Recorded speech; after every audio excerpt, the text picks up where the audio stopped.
was the goal of Sam Adams and these guys? Did they want to just kill and murder all Europeans? No. They wanted their own independence. They wanted their own representation. They wanted their own country. We're working and we're getting taxed. These people all the way over there. Who the hell are these people, right? What are the Israelis? What does Begin want? Does he want to murder Christians? Does he want to murder Jews? No. He wants a country he wants Zionism, a country for the Jews, so they're not relying on governments at the drop of a whim, throwing them in ovens and shipping them out. That's what he wants, right? What does Hamas want?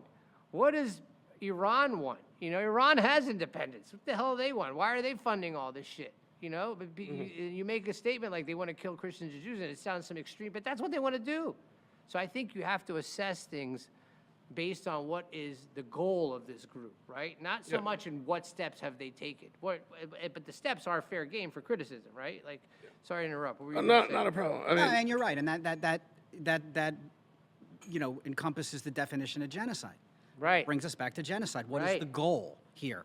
So, you know, the Israelis, their goal is not to just eliminate the Palestinian population. Their goal is to, A, get their hostages back, B, prevent Hamas from being able to do what they did ever again, right? And C, to live in peace and dignity. That's their goal. That's not genocide.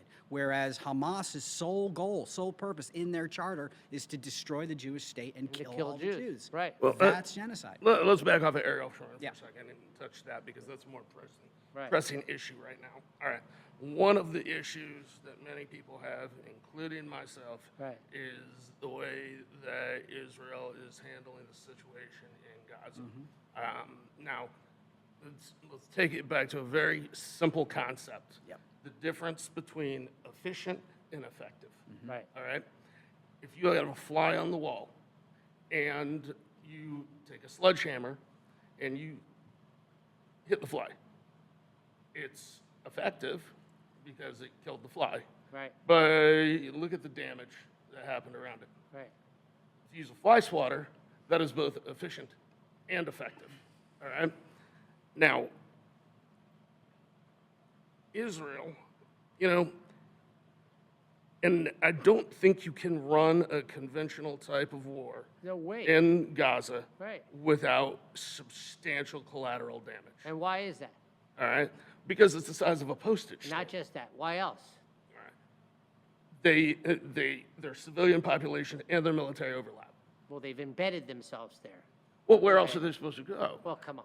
There's no place. Yeah, but they're under tunnels. They've embedded. So they have to put their missile. They have to put their missiles in under children's beds.